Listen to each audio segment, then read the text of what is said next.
Hello everyone, स्वागत है आप सभी का पीसीएस बाई तरुण चैनल पर।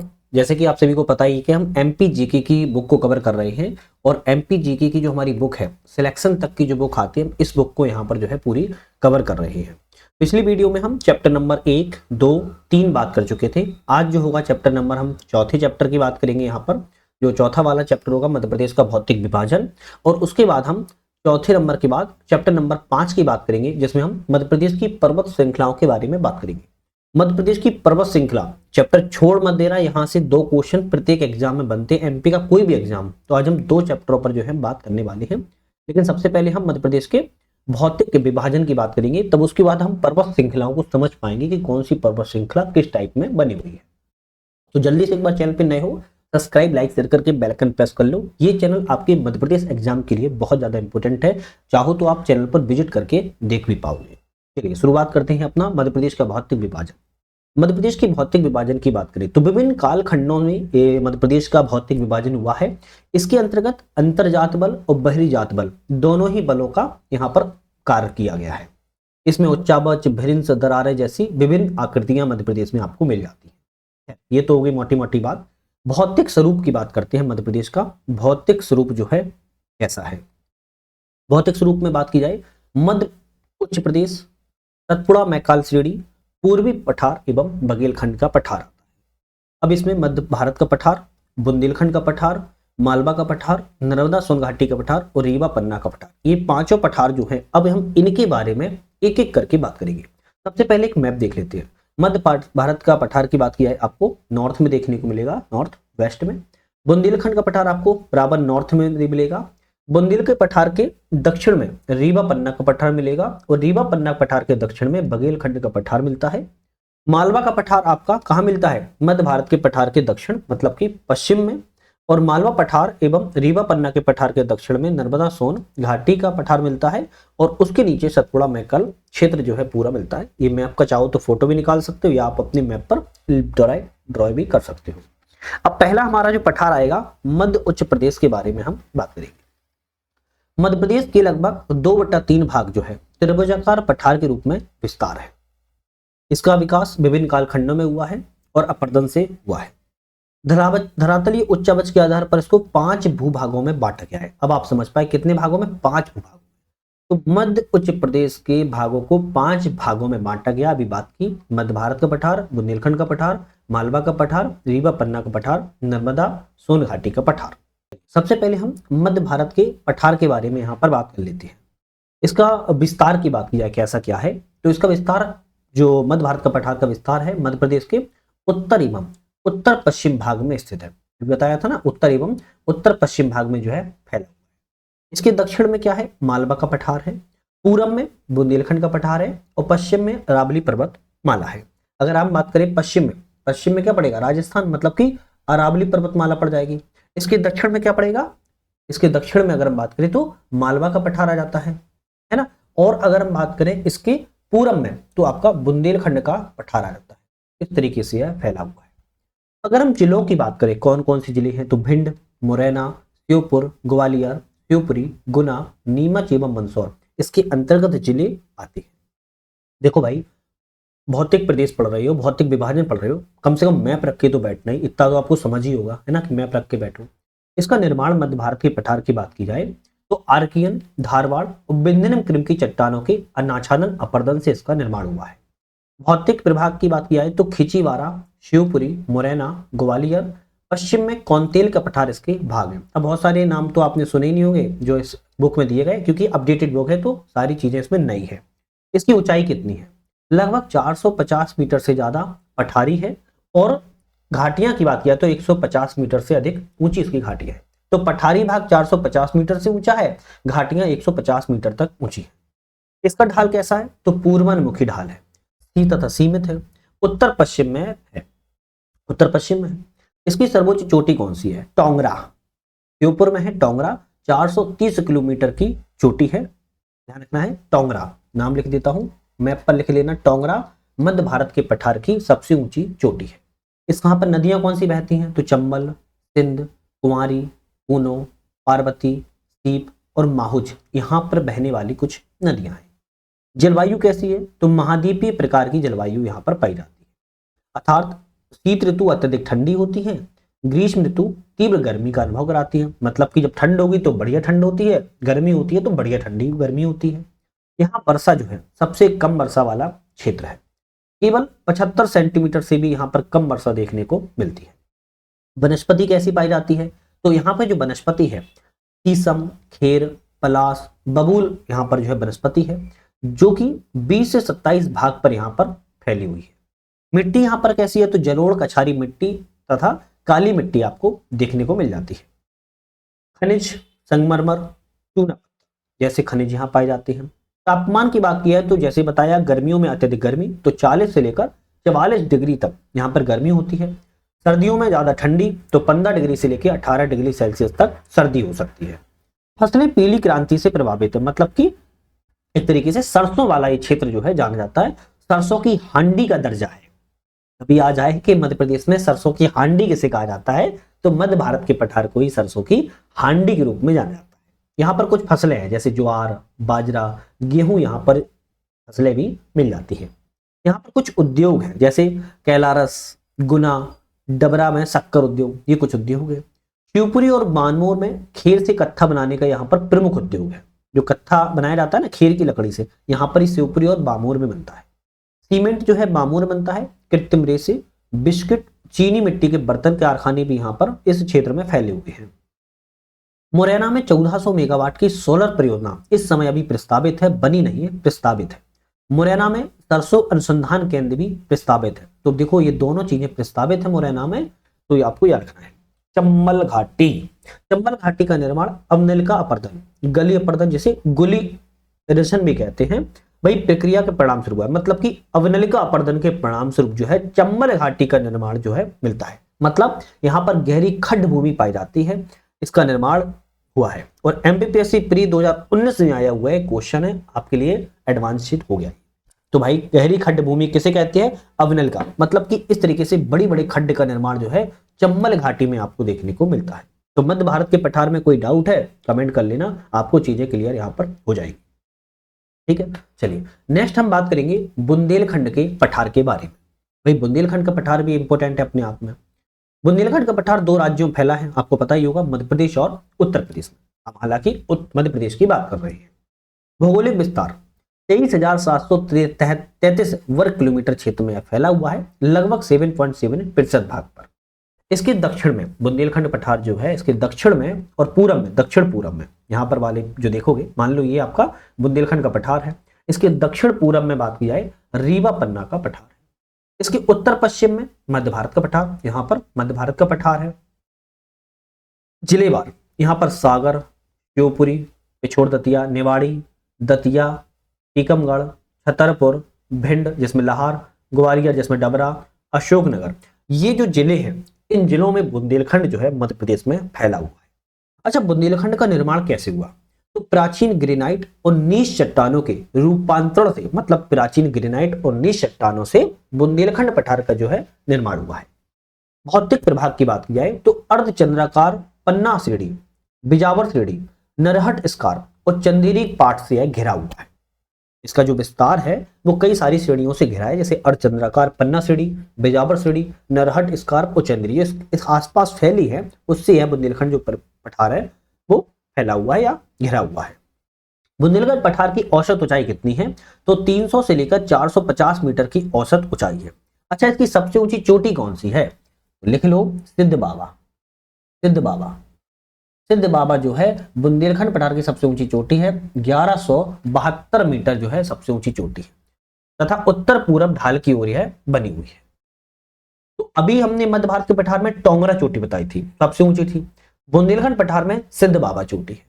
अच्छा, यहाँ पर कुछ नदियां बहती है जैसे सिंध, बेतवा, धसान, कैन, जामनी, और बुंदेलखंड की जीवन रेखा जो है बेतवा नदी को कहा जाता है, बेतवा नदी को कहा जाता है। यहाँ पर कुछ चूना पत्थर, खनिज चूना पत्थर, बलुआ पत्थर, बुंदेलखंड गुलाबी नीस पाया जाता है यहाँ पर बुंदेलखंड में। यहाँ की जलवायु कैसी है, महाद्वीपीय प्रकार की यहाँ की जलवायु है, मतलब कि अत्यधिक गर्मी और अत्यधिक सर्दी दोनों ही चीजें यहाँ पर देखने को आपको मिल जाएगी। यहाँ पर तापमान गर्मियों में बढ़िया 40 से 41 डिग्री सेल्सियस तक, और सर्दियों में 9 से 12 डिग्री सेल्सियस तक यहाँ का तापमान चला जाता है। वर्षा 75 सेंटीमीटर से लेके 120 सेंटीमीटर तक मध्य भारत के पठार से यहाँ पर वर्षा जो है थोड़ी ज्यादा हो जाती है, लेकिन बुंदेलखंड पठार फिर भी अपने आप में, या बुंदेलखंड क्षेत्र फिर भी अपने आप में एक कैसा क्षेत्र है, एक सूखा क्षेत्र है, या कह दो कि गरीबी भरा क्षेत्र है एक तरीके से। वनस्पति और वनों की बात किया तो पलास, बबूल, तेंदू, नीस, महुआ, उष्णकटिबंधीय मानसूनी वन यहाँ पर जो है बुंदेलखंड पठार में पाई जाती है। यहाँ की मिट्टी मिश्रित मिट्टी है, मिश्रित मिट्टी है, मिली जुली मिट्टी है। चीका मिट्टी की अधिकता यहाँ पर आपको देखने को ज्यादा मिल जाती है। यहाँ पर कृषि और फसलें जैसे गेहूं, ज्वार, तिल और अलसी यहाँ की प्रमुख फसलें हैं। मध्य प्रदेश इस क्षेत्र में सूखे की समस्या से सर्वाधिक प्रभावित है या सर्वाधिक समस्या से ग्रसित है। जैसे कि मैंने आपको बताया, बुंदेलखंड क्षेत्र वैसे ही सूखे की समस्या सबसे ज्यादा प्रभावित है। गरीबी यहाँ का मुख्य लक्षण है, मतलब कि आर्थिक दृष्टि से यह पिछड़ा क्षेत्र है, ध्यान रखना है। इस पठार का 1/3 भाग संप्राय मैदान है और इसी के बीच कुछ डाई की पहाड़ियां भी पाई जाती है, जिन्हें हम छोटी पहाड़ियां या टॉर के नाम से जानते हैं। एमपीपीएससी री एग्जाम 2019 में आया क्वेश्चन है, बुंदेलखंड पठार में प्राचीन आद्य कल्प की चट्टानें पाई जाती हैं। तो हो सकता है ऐसे ऑप्शन आ जाए, बुंदेलखंड पठार में कौन सी चट्टानें पाई जाती हैं, तो प्राचीन आद्य महाकल्प की चट्टानों को पाया जाता है। 2 पठार हमारे करेक्ट हो गए। हमारा तीसरा पठार आता है मालवा का पठार। अब मालवा का पठार का जो विस्तार है, अच्छा विस्तार है, 28.62% क्षेत्र में है फैला हुआ है, लगभग 28.5 से 28% क्षेत्र पर है फैला हुआ है। ऐसा कह सकते हो सबसे बड़ा भूभाग जो है मालवा पठार का ही है, मतलब कि कितना है 88,222 किलोमीटर या 222 वर्ग किलोमीटर क्षेत्र में है फैला हुआ है। इसके दक्षिण में क्या है, नर्मदा सोन घाटी है। जैसे मान लो ये अगर मालवा का पठार है, इसके दक्षिण में नर्मदा सोन घाटी है और इसके उत्तर में मध्य भारत का पठार है और इसके उत्तर पूरब में रीवा पन्ना का पठार है। ये सब चीजें आप मैप पर देख पा रहे हो, मैप खोला होगा देख पा रहे हो। मालवा का पठार सबसे ज्यादा जिलों में फैला हुआ है, आंशिक या पूर्ण रूप से, जैसे इंदौर, धार, झाबुआ, देवास, भोपाल, रतलाम बड़े बड़े जिले हैं। इन जिलों में आपका मालवा का पठार फैला हुआ देखने को मिल जाता है। इसका निर्माण क्रेटियस एवं इयोसीन कल्प के मध्य दक्कन ट्रैप की बेसाल्ट चट्टानों से हुआ है। तो कभी कभी कहा जाता है मालवा के पठार में मिट्टी की प्रधानता कौन सी है, तो काली मिट्टी या ऐसे कह लो कपासी मिट्टी गन्ना के लिए, मतलब सीधी सी बात है दक्कन ट्रैप की बेसाल्ट चट्टानों से मालवा का पठार जो है बना हुआ है। इसकी औसत ऊंचाई 300 से लेकर 800 मीटर की ऊंचाई तक फैला हुआ है और इसकी सबसे ऊंची चोटी सिगार है। कौन सी है, सिगार इसकी सबसे ऊंची चोटी है। टोंगरा, सिद्ध बाबा, सिगार। अब सिगार किसकी है, मालवा के पठार की सबसे ऊंची चोटी है, 881 मीटर की चोटी है। फिर जानापाव भी यहाँ की चोटी है, 854 मीटर है। यहाँ की एक और चोटी है धजारी जो कि 810 मीटर है और यहाँ की एक और चोटी है गोमनपुर जो कि 510 मीटर है। भाई मैं ये नहीं कह रहा हूं कि इस किताब को आप खरीदो या ना खरीदो, पर मैं इतना दावे से जरूर कह सकता हूं ये किताब एग्जाम के पॉइंट ऑफ व्यू से बहुत ही बढ़िया तरीके से लिखी गई है। रियल में इस किताब में ना ईमानदारी से मेहनत की गई है। अगर आपको परचेस करना हो तो हमारे टैग मैंने लगा दिया है, आप वहां से डिस्क्रिप्शन में लिंक के किताब को परचेस वगैरह कर सकते हैं। इसकी ढाल की बात की जाए, उत्तर की ओर है, जो मालवा पठार की ढाल है वो उत्तर की ओर है। ढाल के 3 तत्व हैं, शीर्ष, मलबा ढलान, पीडमेंट। अब ये देखो 2023 में आया हुआ ये भी क्वेश्चन है। यहाँ पर कुछ नदियां बहती है जैसे चंबल, माही, काली सिंध, क्षिप्रा, पार्वती, गंभीर, यहाँ की कुछ नदियां हैं। अच्छा, जैसे हमने बताया था बुंदेलखंड की गंगा या बुंदेलखंड की जीवन रेखा किसे कहते हैं, तो बेतवा नदी कहते हैं।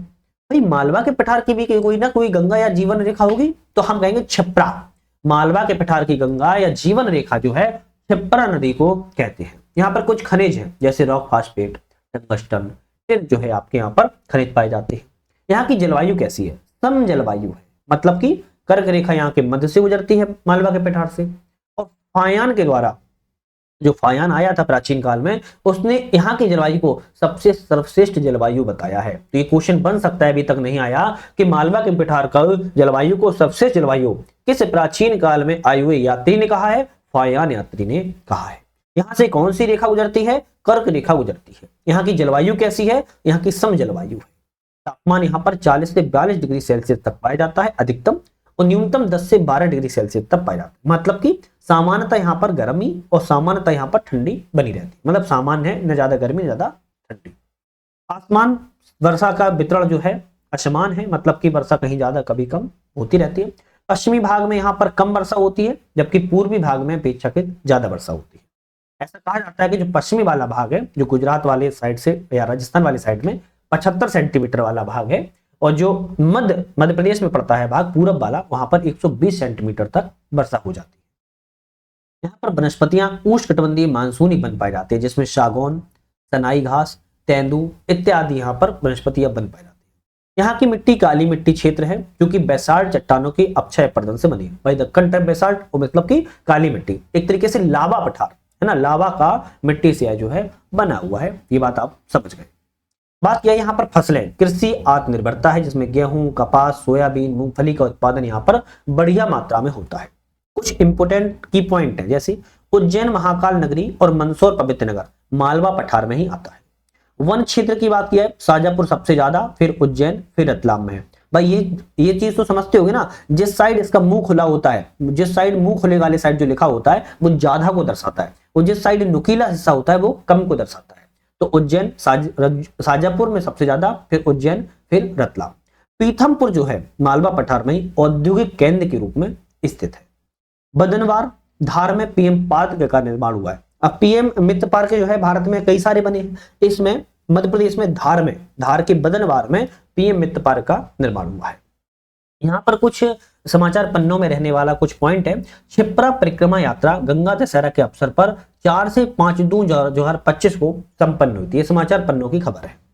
सोयाबीन जो है इस क्षेत्र की प्रमुख फसल है। इस क्षेत्र की मतलब कि मालवा के पठार की सोयाबीन प्रमुख फसल है। उत्पादन जो है देवास से प्रारंभ हुआ था, और इस क्षेत्र की गेहूं की हांडी कहा जाता है। किसको? गेहूं की हांडी कैसे कहा जाता है? मालवा के पठार को गेहूं की हांडी के रूप में जाना जाता है। हमने अभी 3 पठारों की बात कर ली। चौथा पठार आता है रीवा पन्ना एवं विंध्यन कगार का पठार। रीवा पन्ना का पठार हम याद कर लेते हैं। इसका भौगोलिक विस्तार 10.37% भाग पर फैला हुआ है, लगभग 31,954 वर्ग किलोमीटर क्षेत्र में फैला है।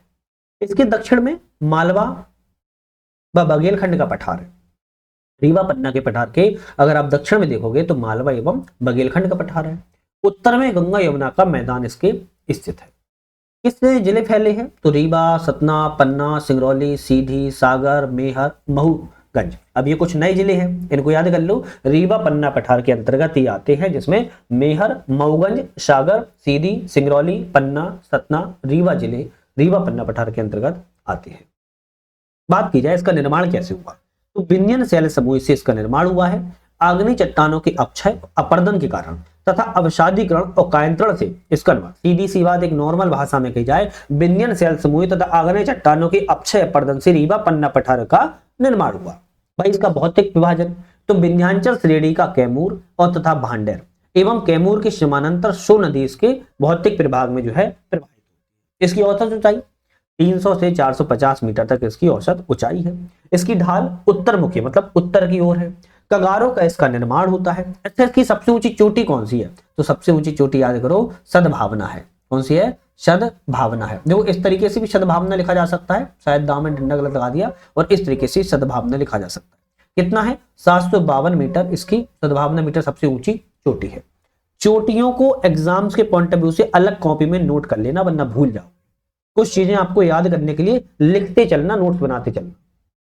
यहां पर नदी की बात किया तो सोन, बेतवा, यमुना, केन, सोन, बीहड़, सतना, महान, यहाँ की कुछ नदियां हैं।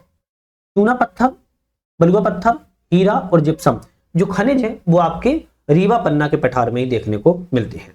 यहाँ की जलवायु महाद्वीपीय प्रकार की जलवायु है। यहाँ का तापमान 40 से 42 डिग्री सेल्सियस अधिकतम, 18 से 12 डिग्री सेल्सियस न्यूनतम पाया जाता है। बंगाल की खाड़ी, अरब सागर शाखा दोनों से इसको वर्षा प्राप्त होती है। तो अभी तक ये नया क्वेश्चन बना क्या कि भाई रीवा पन्ना के पठार को बंगाल की खाड़ी और अरब सागर की शाखा, जैसे मान लो ये भारत हो गया, ये मान लो आपका एमपी हो गया, और एमपी में ये आपका रीवा पन्ना पठार, तो आपको अरब सागर की शाखा और बंगाल की खाड़ी की शाखा दोनों से ही वर्षा प्राप्त होती है। और यहाँ पर इसी कारण वर्षा 100 से 150 सेंटीमीटर तक वर्षा जो है प्राप्त यहाँ पर हो जाती है। यहाँ की वनस्पति साल, शीशम, महुआ, बांस, सैमल, सागौन उष्णकटिबंधीय पर्णपाती वन यहाँ पर पाए जाते हैं। यहाँ की मिट्टी मिश्रित है, लाल पीली मिट्टी यहाँ पर पाई जाती है। फसलों में गेहूं, अलसी, तिलहन यहाँ की प्रमुख फसलें हैं। एमपीपीएससी 2024 में आया क्वेश्चन, विंध्यन स्थलखंड का दक्षिणी हिस्सा किसका पठार है? तो भांडेर पठार है। भांडेर के दक्षिण में जवेरा गुम्बद है जो कि विंध्यन चट्टानों की संरचना से संबंधित है। एमपीपीएससी 2018 में क्वेश्चन आया था। कैमूर, सोन, यमुना मध्य जल विभाजक के रूप में जानी जाती है। इसे विंध्यन कगारी प्रदेश भी कहा जाती है। किसे रीवा पन्ना पठार को विंध्यन कगारी प्रदेश भी कहा जाता है। तो ध्यान रखना है, विंध्यम या बिंडम जलप्रपात मिर्जापुर के पठार के कगार में स्थित है। कभी आ जाए कि विंध्यन या बिंडम जलप्रपात कहाँ है, वाटरफॉल्स मिर्जापुर कहाँ है? उत्तर प्रदेश में है, पठार के कगार में आपका स्थित है। बंदा एमपी में टिक लगा दो, ध्यान रखिएगा। नेक्स्ट हमारा पठार आता है नर्मदा सोन घाटी पठार। भाई ये वेरी इंपोर्टेंट पठार है और यहां से क्वेश्चन जरूर एक बन जाता है। इसका विस्तार 26% भाग में फैला है, लगभग 86,000 वर्ग किलोमीटर क्षेत्र में। इसके उत्तर में क्या है? मालवा रीवा पन्ना का पठार है। इसके दक्षिण में सतपुड़ा का पठार है। इसका जिलेवार जैसे अनूपपुर, मंडला, डिंडोरी, जबलपुर, नरसिंहपुर, नर्मदापुरम, खंडवा, खरगोन इसके अंतर्गत जिले आते हैं। अब आप मैप में देख पा रहे हो तो एक लाइन से ये जिले जो है फैले हुए हैं, एक लाइन से जिले हैं। इसका निर्माण नर्मदा सोन घाटी का कैसे हुआ? तो दक्कन ट्रैप से पश्चिमी और विंध्यन शैल से समूचे पूर्वी भाग से भृंश में स्थित इसका जो है नर्मदा सोन घाटी का निर्माण हुआ। क्योंकि आपको पता होगा ना नर्मदा सोन घाटी ना, है ना, विंध्यन और सतपुड़ा पर्वत श्रेणियों के बीच में है। मंडला बेसिन, मानधाता कंधारा, अखरानी में 120 किलोमीटर मुकरता गार जिसका भौतिक प्रभाग के अंतर्गत आता है। इसकी औसत ऊंचाई 300 मीटर ऊंचाई है। ढाल जो है पूर्व से पश्चिम की ओर है। मध्य प्रदेश का सबसे निचला भौगोलिक क्षेत्र किसे कहा जाता है? नर्मदा सोन घाटी को ही सबसे निचला क्षेत्र के रूप में जाना जाता है। यहाँ की कुछ नदियां हैं जिसमें नर्मदा और सोन तो प्रमुख नदी हैं, जिसकी सहायक नदियां हिरण, तिंदोनी, बारना, मान, कारम, हथनी दाएं साइड से मिलती हैं। बंजर, तेर, तबा और गंजाल बाएं साइड से मिलती है। तो दाएं और बाएं साइड से भी याद रखो। उष्णकटिबंधीय मानसूनी जलवायु यहाँ पर पाई जाती है। पश्चिम से पूरब की ओर बढ़ती है, ध्यान रखना है, पश्चिम से पूरब की ओर, है ना, वेस्ट टू ईस्ट की ओर बढ़ती है और औसत जो वर्षा है 125 सेंटीमीटर तक होती है। यहाँ का तापमान 40 डिग्री सेल्सियस अधिकतम और 10 डिग्री सेल्सियस न्यूनतम पाया जाता है। नर्मदा सोन घाटी में अगर हम बात करें वनस्पति की तो उष्णकटिबंधीय मानसूनी वन जिसमें तेंदू, सलाई, सैमल, साल, सागौन और बांस इत्यादि वन पाए जाते हैं। मिट्टियां काली ही मिलेगी, ककरीली मिलेगी। पूर्वी भाग में लाल पीली मिट्टी भी यहाँ पर पाई जा सकती है। कृषि और फसलों की बात किया तो चावल, गेहूं, मूंगफली, कपास, गांजा इत्यादि यहाँ पर उत्पादन होता है फसलों का। मध्य प्रदेश की अर्थव्यवस्था की रीढ़ किसे कहा जाता है? आप कहोगे नर्मदा सोन घाटी को ही मध्य प्रदेश की इकोनॉमी की रीढ़ कहा जाता है। जैसे इंसान की अगर रीढ़ तोड़ दी जाए ना तो वो खड़ा या बैठ नहीं सकता है, इसीलिए मध्य प्रदेश की रीढ़ को नर्मदा सोन घाटी को ही कहा जाता है। यह भाग जो है मध्य प्रदेश के उच्च प्रदेश को प्रायद्वीपीय भाग से अलग करता है। उच्च प्रदेश को प्रायद्वीपीय भाग से अलग करने वाला क्षेत्र जो है नर्मदा सोन घाटी वाला ही क्षेत्र है। कभी एग्जाम में आए कि मध्य प्रदेश का सबसे निचला भाग कौन सा है तो आप आंख बंद करके टिकलाएंगे नर्मदा सोन घाटी है, जिसकी औसत ऊंचाई केवल 300 मीटर है। नेक्स्ट हमारा आता है सतपुड़ा मेकल श्रेणी। अब सतपुड़ा मेकल श्रेणी में भाई बटे हुए हैं, जिसमें पश्चिमी सतपुड़ा, है ना, और पूर्वी सतपुड़ा और मेकल श्रेणी। चलिए बात की जाए तो एक पहले मैप पे नजर मान लेते हैं। अच्छा पहले ये देख लेते हैं, पश्चिमी सतपुड़ा में क्या आएगा? राजपीपला श्रेणी, अखरानी पहाड़ी, बीजागढ़ पहाड़ी और असीरगढ़ पहाड़ी। पूर्वी सतपुड़ा में गवाली श्रेणी, महादेव श्रेणी। मेकल श्रेणी में या मैकल पर्वत श्रेणी में बसनीहा बेसिन, धुमरी पठार, रायगढ़ का पठार, बेहर का पठार। अब हम थोड़ा मैप देखते हैं। अब जैसे बात कर रहे थे हम राजपीपला, अखरानी, बीजागढ़ और असीरगढ़, ये किस में आते हैं? पश्चिमी सतपुड़ा में आते हैं। अभी हमने बात की थी ग्वाली श्रेणी, महादेव श्रेणी, ये पूर्वी सतपुड़ा में आते हैं। अभी बात की थी मैकल में बसनिया, धुमरी, रायगढ़, बेहर का पठार, ये मैकल श्रेणी में आते हैं। अब देखो पश्चिमी सतपुड़ा श्रेणी में चूलगिरी चोटी जो है सबसे ऊंची चोटी 1215 मीटर है। पूर्वी सतपुड़ा श्रेणी में धूपगढ़ चोटी नर्मदापुरम जिले में है, 1350 मीटर है। मेकल श्रेणी में अमरकंटक चोटी अनूपपुर जिले में है, 1065 मीटर है। देखो मैं आपको एक सलाह देता हूं, इसका स्क्रीनशॉट ले लो या फिर अपने मैप पर ही ड्रॉ कर लो, लिख लो कि सतपुड़ा मेकल श्रेणी को 3 भागों में बांटा जाता है, पश्चिमी, पूर्वी और मेकल।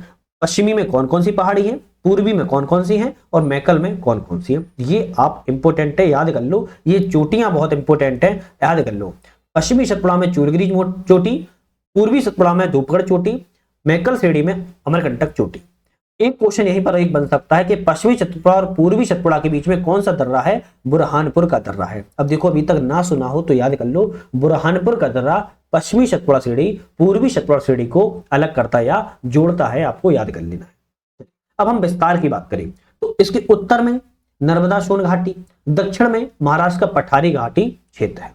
इसका विस्तार मध्य प्रदेश में 11% भूभाग पर फैला हुआ है। इसके जिले कौन कौन से आएंगे? तो नर्मदापुरम, अनूपपुर, बालाघाट, शिवनी, छिंदवाड़ा, पाडुरना, अभी पाडुरना नया वाला जिला है ना, बैतूल, हरदा, बुरहानपुर, बड़वानी, ये जिले आते हैं। इसका निर्माण ग्रेनाइट एवं बेसाल्ट की चट्टानों से बना हुआ है, तो इसके बारे में आपको याद करना है। अब हम देखते हैं कुछ पॉइंट पश्चिमी सतपुड़ा श्रेणी से। इसका विस्तार या इसके कह सकते हो कि इसको गुजरात सीमा से बुरहानपुर दर्रे तक इसका विस्तार जो है पश्चिमी सतपुड़ा श्रेणी का मिलता है। इसके अंतर्गत राजपीपला की पहाड़ी, अखरानी की पहाड़ी, बड़वानी की पहाड़ी, बीजागढ़ पहाड़ी और पूरब में असीरगढ़ की पहाड़ी आती है। 2023 में क्वेश्चन आया हुआ है। अखरानी एवं मथवार के मध्य में मुकरता गार्ज है। असीरगढ़ और नर्मदा के मध्य में निवाड़ का मैदान है। 2021 में क्वेश्चन आया था। यहाँ की सबसे ऊंची चोटी चूलगिरी है, बड़वानी जिले में है, 1215 मीटर है। हर पॉइंट इंपोर्टेंट है, आपको लग रहा होगा इंपोर्टेंट नहीं है, ध्यान रखना। पूर्वी सतपुड़ा श्रेणी की बात की जाए, बुरहानपुर दर्रे से मैकल श्रेणी तक इसका विस्तार फैला हुआ है। इसके दो उपभाग हैं। पहला ताप्ती नदी के दक्षिण में ग्वाली श्रेणी आएगी और इसके पूर्व में महादेव श्रेणी आती है। धूपगढ़ जो है 1350 मीटर इस पर्वत की या श्रेणी की सबसे ऊंची चोटी है। चौरागढ़, नंदीगढ़ और कालीभीत यहाँ की कुछ छोटी छोटी चोटियां हैं, लेकिन धूपगढ़ इसमें सबसे ऊंची चोटी है।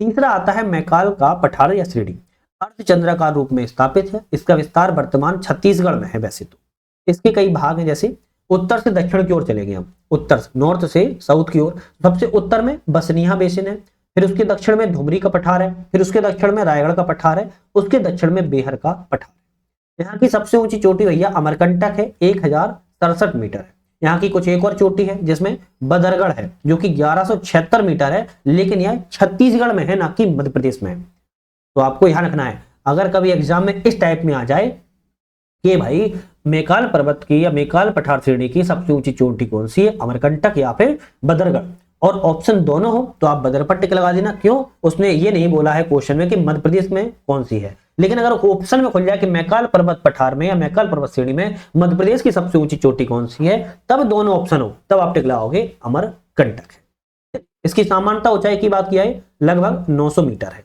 ढलान इसका जो है कगारी प्रकार का है। यहाँ पर कुछ नदियां हैं, जैसे ताप्ती प्रमुख नदी है, वैनगंगा, दूधी, पेंच, कानन, वर्धा और बावनथड़ी यहाँ की प्रमुख नदियां हैं। अब हम खनिजों की अगर हम बात करें, जिसमें कोयला, मैग्नीज, तांबा, लोहे एस्क, ग्रेफाइट और टंगस्टन इत्यादि यहाँ पर जो है खनिज की बहुलता जो है देखने को मिल जाती है। जलवायु यहाँ की मानसूनी जलवायु है। ग्रीष्म ऋतु में साधारण गर्म रहती है और शीत ऋतु में जो है अत्यधिक ठंड पड़ती है। तो आप ये कहोगे सर्दियां यहाँ पर बढ़िया ठंडी होती हैं, गर्मियां लेकिन साधारण तौर पर होती हैं, ज्यादा गर्मी नहीं होती है। यहाँ पर तापमान 30 डिग्री सेल्सियस अधिकतम रहता है, मतलब कि गर्मी कम है, और 18 डिग्री सेल्सियस न्यूनतम तापमान यहाँ पर पाया जाता है। सर्वाधिक वर्षा वाला स्थान यहाँ पर कौन सा है? तो इसी भूभाग में पचमढ़ी स्थान है, सर्वाधिक वर्षा यहीं पर होती है। वन एवं वनस्पति, तो वनस्पति यहाँ पर उष्णकटिबंधीय पर्णपाती है। वन, सागौन और साल के वन यहाँ पर प्रमुख तौर पर पाए जाते हैं। मिट्टी की बात किया तो पूर्वी भाग में लेटेराइट मिट्टी पाई जाती है और पश्चिमी भाग में जो है काली मिट्टी जो है पाई जाती है। अब मान लेते हैं जैसे ये वाला क्षेत्र है, ये वाले क्षेत्र में अगर आप देखोगे पूर्वी भाग में ईस्ट वाले क्षेत्र में, तो ईस्ट वाले क्षेत्र में आपको लेटेराइट मिट्टी मिलेगी, लेटेराइट मिट्टी मिलेगी, और पश्चिम वाले क्षेत्र में आपको जो है काली मिट्टी जो है मिल जाती है। क्यों मिलती है? इसका रीजन पता है ना क्यों मिलती है? इसका है क्योंकि ये दक्कन ट्रैप वाला क्षेत्र पड़ जाता है, इसलिए। कृषि, ज्वार, गेहूं और चाय जो है आपकी इस क्षेत्र में उगाई जा सकती है। कुछ पॉइंट है, जैसे पचमढ़ी शीतकालीन राजधानी उस समय पहले थी। बांधवगढ़, पेंच और सतपुड़ा राष्ट्रीय उद्यान अवस्थित है। नेशनल पार्क की बात की जाए तो बांधवगढ़, पेंच, सतपुड़ा यहीं पर अवस्थित है। थावर नदी, ये नदी पहली बार सुनी होगी, लेकिन थावर नदी पहले नर्मदा नदी की सहायक नदी थी, ध्यान रखिएगा, लेकिन बाद में बैनगंगा ने इसको अधिग्रहण कर लिया, मतलब बैनगंगा ने इसको बाद में अपना लिया। तो पहले नर्मदा नदी की सहायक नदी थावर नदी थी, बाद में बैनगंगा ने इसको अधिग्रहण कर लिया। फिर आता है हमारा बघेलखंड का पठार या पूर्वी पठार। अगर हम इसकी बात करें तो मध्य प्रदेश के 7% क्षेत्र में फैला हुआ है बघेलखंड का पठार। सबसे छोटा यही प्रदेश है और सोन के दक्षिण में यह स्थित है। इसका विस्तार शहडोल, सिंगरौली, सीधी, अनूपपुर, उमरिया जिले में इसका विस्तार देखने को मिलता है। अच्छा, अगर हम बात करें बघेलखंड के पठार की तो इसका निर्माण गोंडवाना और धारवाड़ चट्टानों के अपर्दन एवं आच्छादन से इसका निर्माण हुआ है। इसकी औसत ऊंचाई 450 से लेकर 700 मीटर तक इसकी ऊंचाई है और पूर्वानुमुख मतलब कि पूरब की ओर इसका ढाल है। यहाँ की नदियों में बात किया तो सोन, जोहिला, बनास, गोपद, महानदी और हसदो इसकी प्रमुख नदियां हैं। कोयला प्रमुखता सिंगरौली और सुहागपुर इसी क्षेत्र में कोयला का सबसे ज्यादा प्रमुख रूप से पाया जाता है। जलवायु मानसूनी प्रकार की समजलवायु है। कर्क रेखा इसके मध्य से जो है गुजरती है। तो कर्क रेखा ना 2 से गुजरती है, आपको याद होगा। अब मध्य से कौन कौन से गुजरती है कमेंट करके जल्दी बताओ, मैंने सारा बता दिया आपको। तापमान 40 से 41 डिग्री सेल्सियस अधिकतम है और 9 से 12 डिग्री सेल्सियस का न्यूनतम तापमान है। वर्षा 125 से लेके 150 सेंटीमीटर तक वर्षा यहाँ पर पाई जाती है। वन एवं वनस्पति की बात की जाए तो उष्णकटिबंधीय पर्णपाती वन जिसमें साल, शीशम और बांस के यहाँ पर वन पाए जाते हैं। लाल पीली यहाँ की मिट्टी है, साथ में मिश्रित मिट्टी के निक्षेप भी पाए जाते हैं, लेकिन याद रखो लाल पीली मिट्टी बघेलखंड के पठार में मिलती है। फसलों की बात किया तो चावल, गेहूं, मोटा अनाज जिसे हम कोदो कुटकी, याद रखना है कोदो कुटकी कहाँ है, बघेलखंड के पठार में कोदो कुटकी मोटे अनाज जो है पाए जाते हैं। सीधी को कालीन दरी विशेष रूप से पहचान मिली है और सुहागपुर सबसे बड़ा कोयला क्षेत्र के रूप में जाना जा रहा है। यहीं पर बघेलखंड के पठार की बात किया है तो एक नोट है कि अधिकांश भाग दक्षिण में है इसका, केवल पश्चिमी भाग जो है मध्य प्रदेश में। तो अधिकांश भाग जो है बघेलखंड का छत्तीसगढ़ में पड़ता है, केवल पश्चिमी वाला भाग ही मध्य प्रदेश के अंतर्गत जो है आता है। नेक्स्ट हमारा चैप्टर आता है मध्य प्रदेश की पर्वत श्रृंखलाएं। पर्वत श्रृंखलाएं, अभी हमने जितनी भी बात आपके पठारों के बारे में, भौतिक प्रदेश के बारे में उन्हीं पॉइंटों में की है, अब हम पर्वत श्रृंखलाओं की सिर्फ यहाँ पर अलग अलग बात करेंगे। पहले मैप पे समझ लेते हैं, फिर हम थोड़ा सा डिटेल में बात एक एक करके करेंगे। सबसे पहले जो मोटिवेशन थोड़ा सा दे दो, आप लोग चैनल को लाइक शेयर सब्सक्राइब कर दो जिससे कि अच्छा लगता है। बाकी एमपीपीएससी की जितने भी लोग तैयारी कर रहे हो, टेस्ट सीरीज हमारे चैनल पे लग रही है या फिर आप लोग ऑनलाइन माध्यम से टेस्ट सीरीज देखना या लगाना चाहते हो, हमारा ऐप आ चुका है जिसका नाम है यूपीएससी नट। इस ऐप पर भी आप जाके डाउनलोड करने के लिए डिस्क्रिप्शन में लिंक दे दिया है, ऐप को डाउनलोड करके टेस्ट सीरीज वगैरह जो है लगा सकते हो। अब हम चोटियों की या पर्वत श्रृंखलाओं की बात करें तो सिद्ध बाबा चोटी दतिया जिले में है, 1172 मीटर है। देखो सिद्ध बाबा चोटी 1172 मीटर दतिया जिले में है। उसके बाद की बात की जाए तो सद्भावना चोटी दमोह जिले में है, 752 मीटर है। फिर उसके बाद बात की जाए तो सिगार चोटी 881 मीटर है, मालवा की पठार में है। उसके बाद की जाए अमरकंटक चोटी अनूपपुर जिले में 1067 मीटर है। इसके बाद धूपगढ़ चोटी नर्मदापुरम जिले में है, 1350 मीटर है। इसके बाद चूलगिरी चोटी 1215 मीटर है, पश्चिमी सतपुड़ा श्रेणी में है। तो आपको ध्यान रखना है इन चोटियों के बारे में। अब थोड़ा सा अगर देखोगे तो विंध्याचल पर्वतमाला आपके उत्तर में है और विंध्याचल पर्वतमाला के दक्षिण में विंध्याचल श्रेणी पर जाती है और फिर उसके दक्षिण में सतपुड़ा श्रेणी पर जाती है। तो विंध्याचल के दक्षिण में नर्मदा नदी और विंध्याचल के दक्षिण में नर्मदा नदी बहती है। ये मान लो विंध्याचल हो गया, इसके दक्षिण में नर्मदा नदी बह रही, फिर यहाँ पर सतपुड़ा श्रेणी आ जाएगी और फिर इसकी ताप्ती नदी बहती है। तो आप दो यहाँ पॉइंट रखो, विंध्याचल एवं सतपुड़ा के बीच में नर्मदा नदी है और नर्मदा एवं ताप्ती के बीच में सतपुड़ा श्रेणी है। तो दो पर्वत श्रृंखलाओं के बीच में नर्मदा नदी और दो नदियों के बीच में एक पर्वत श्रेणी सतपुड़ा पर्वत श्रेणी है। तो अभी भौकाल बनाना हो तो इससे भी भौकाल बना सकते हो, ठीक है। चलिए अब हम बात करेंगे यहाँ पर पर्वत श्रृंखलाओं के बारे में। तो सबसे पहले दो पर्वत श्रृंखलाएं हैं मध्य प्रदेश में, एक आती है विंध्याचल पर्वत श्रेणी, दूसरी आती है सतपुड़ा पर्वत श्रेणी। विंध्याचल पर्वत श्रेणी में विंध्याचल श्रेणी आती है, भांडेर श्रेणी आती है और कैमूर श्रेणी आती है। अब देखा जाए तो यहां पर आपको देखने को मिलेगी, देखो विंध्याचल श्रेणी, भांडेर श्रेणी और कैमूर श्रेणी आती है।